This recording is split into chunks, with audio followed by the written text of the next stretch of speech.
झारखंड में 25 वर्ष हो गया, लेकिन सीएटी कानून का कड़ी से कानून पालन किसी भी सरकार ने नहीं किया। क्या झारखंड इसी दिन के लिए अलग हुआ था? क्या झारखंड होने का मतलब यही है कि हक अधिकार, हमारा जल जंगल जमीन, आदिवासियों का जमीन, दलितों का जमीन यहाँ पे छीना जाएगा? अमरून लूटा गया है, ठग के जैसे तैसे हेम केम परकन करके यहाँ का आदिवासी भाइयों का, दलित भाइयों का जमीन को भू माफिया हो, चाहे नेता हो, चाहे अफसर हो, उन लोगों ने जबरदस्ती लूटने का काम किया। बाहर से आके रांची राजधानी में 100 अगर घर है तो 75 घर आदिवासियों का जमीन में कब्जा करके बैठा हुआ है। उनके पास आज जाके पूछिएगा तो मालिकाना हक नहीं है। उन लोगों के पास सादा पट्टा बना के आदिवासियों का जमीन में कब्जा करके रह रहा है। और यहाँ का लोकल खतियानधारी, खतियान मालिक कटोरा लेके भीख मांग रहा है। अफसर भी लिया है, सीएनटी एक्ट कानून का उल्लंघन किया है,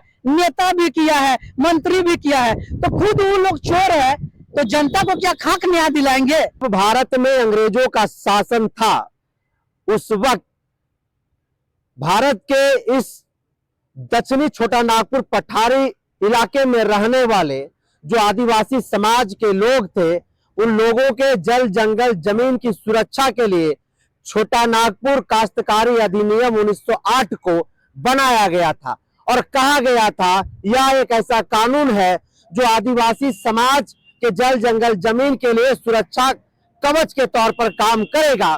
117 वर्ष आज बीत गया है, बावजूद इसके इस सीएनटी एसपीटी कानून का जिस तरह से धज्जियां उड़ाई गई है, जिस तरह से इस कानून को लोगों ने ताक पर रख करके आदिवासियों के जमीनों को बेचने का काम किया है, इसी मुद्दे पर बातचीत करने के लिए हमारे साथ क्रांतिकारी नेता, सामाजिक अगुवा और कांग्रेस के वरिष्ठ नेता शिव टहल नायक है। सीधे तौर पर जुड़ते हैं और बातचीत करते हैं। आज सीएनटी एक्ट छोटा नागपुर काश्तकारी अधिनियम 1908 का 117 वर्ष पूरा हो गया। जिस उद्देश्य से इस कानून को बनाया गया था, इस 117 वर्ष के यात्रा में कितना धरातल पर जो है सख्ती के साथ इस कानून का अनुपालन हुआ है? सबसे पहले तो मैं आपके चैनल के माध्यम से तमाम देशवासियों को और झारखंड वासियों को हार्दिक अभिनंदन और स्वागत करते हैं। आपके तमाम टीवी चैनल, यूट्यूब चैनल दर्शकों को जोहार करते हैं। आपके चैनल के माध्यम से मैं बताना चाहता हूं कि जब यह देश गुलाम था, जब अंग्रेजों का यहाँ शासन चलती थी, उस वक्त दलित और आदिवासियों के प्रति में अंग्रेजों के प्रति सहानुभूति थी।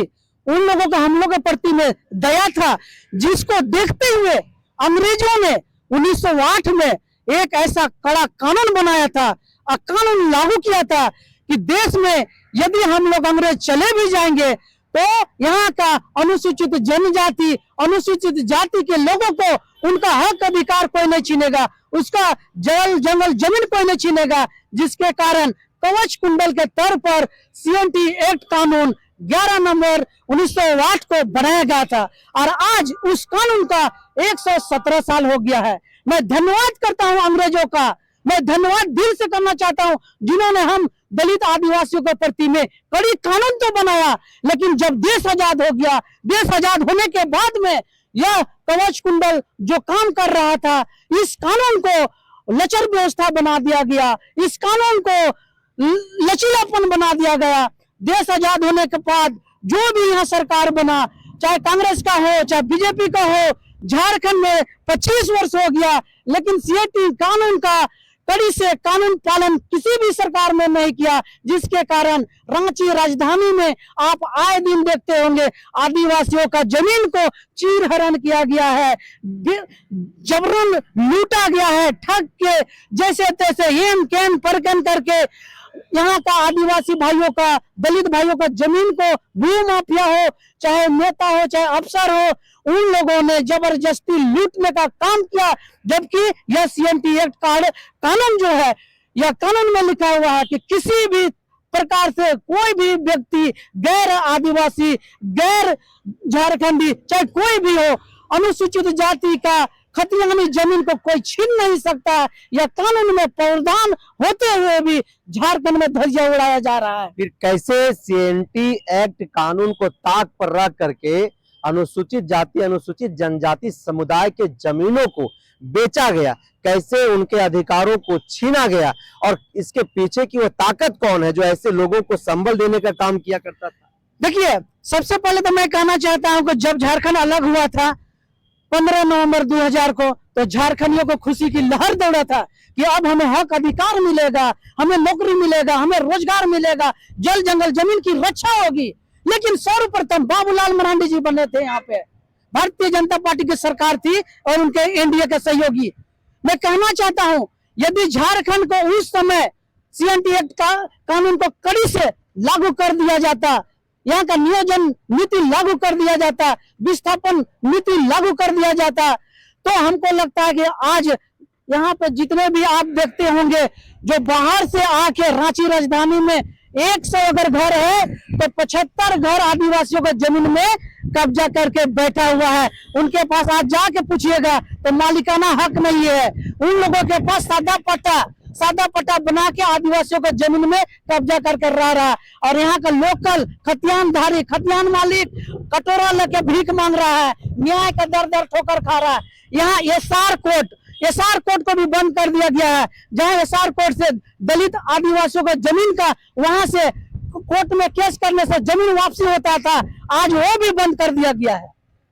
सीएनटी एक्ट में साफ तौर पर लिखा गया है कि एक प्रखंड में रहने वाला व्यक्ति, चाहे वो किसी भी समुदाय से आता हो, वो दूसरे प्रखंड में जाकर के अनुसूचित जनजाति अनुसूचित जाति के जमीनों को नहीं खरीद सकता है। लेकिन क्या धरातल पर ये चीजें इस 117 वर्ष में दिखाई दिया? क्या इसका अनुपालन किया गया? मैं तो कहूंगा कि इसका पालन नहीं किया गया है, दुरुपयोग किया गया। क्यों?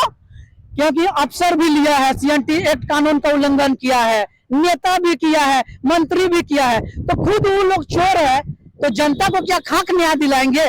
आज इस लड़का यहाँ पे सामने खड़ा हुआ है, इसका बाप दादा जमीन बेचा नहीं है, यह इसके पास करोड़ रसीद है, खतियान है, बंसावली है, लेकिन न्याय का दर दर ठोकर खा रहा है, इसका जमीन में काम चल रहा है। तो क्या सरकार को, मैं हेमंत सोरेन सरकार को मैं कहना चाहता हूँ, अबुआ सरकार को कहना चाहता हूँ, आप दुष्म गुरु के पुत्र हैं, क्रांतिकारी के पुत्र हैं। क्या झारखंड इसी दिन के लिए अलग हुआ था? क्या झारखंड होने का मतलब यही है कि हक अधिकार, हमारा जल जंगल जमीन, आदिवासियों का जमीन, दलितों का जमीन यहाँ पे छीना जाएगा? तो फिर जिन लोगों ने सीएनटी एक्ट कानून का उल्लंघन करके अनुसूचित जनजाति समाज के लोगों का जमीन खरीदने का जो काम किया है, चाहे वो अफसरशाही हो या फिर राजनेता हो या फिर कोई और हो, उन लोगों के लिए क्या जो है अपमान करना चाहिए, क्या चाहिएगा? मैं झारखंड सरकार, अबुआ सरकार से हाथ जोड़ के विनती करता हूं कि जितनी जल्द भी आप एसआर कोर्ट खोले और आदिवासी दलित का जमीन को वापस करने का काम करें, और एक मुहिम चलाइए प्रखंड स्तर से, जिला स्तर से, कि जिसने भी, यदि मैं भी सीएनटी एक्ट का उल्लंघन किया हूं तो मेरे ऊपर भी कानूनी कार्रवाई किया जाए। यदि एक राजा भी किया है, मंत्री भी किया, आईएएस भी किया, आईपीएस भी किया है सीएनटी एक्ट का उल्लंघन, तो उसको कड़ी से कड़ी कानूनी कार्रवाई किया जाए और खतियानधारी ओरिजिनल जमीन मालिक को जमीन वापस किया जाए। तो क्या शिवटहल नायक सीएनटी एक्ट को सख्ती से लागू कराने के लिए संघर्ष करेंगे? मैं 15 नवंबर के बाद दलित आदिवासी संघर्ष संगठन का, एक सामाजिक संगठन का गठन किया हूं और उसका सुचारू ढंग से हम लोग कार्य भी करेंगे। और आपका 6 दिसंबर को बाबा साहब का पुण्यतिथि जिस दिन है, उस दिन उनका प्रतिमा भी मैं कांके में लगाने का काम करूंगा और उस दिन शपथ भी लूंगा कि संविधान से देश चलता है, संविधान के कानून के दायरे में सीएनटी एक्ट कानून है, उसका पालन के लिए हम लोग मुहिम चलाएंगे। जिस व्यक्ति का, जिस आदिवासी मूलवासी के साथ में एसटी/एससी भाई का अन्याय हुआ है, जिसका जमीन लुटाया है, यदि उन लोग हमारे पास संपर्क करेंगे, हमको आवेदन देंगे, तो हम सड़क से लेकर सदन तक संघर्ष करेंगे।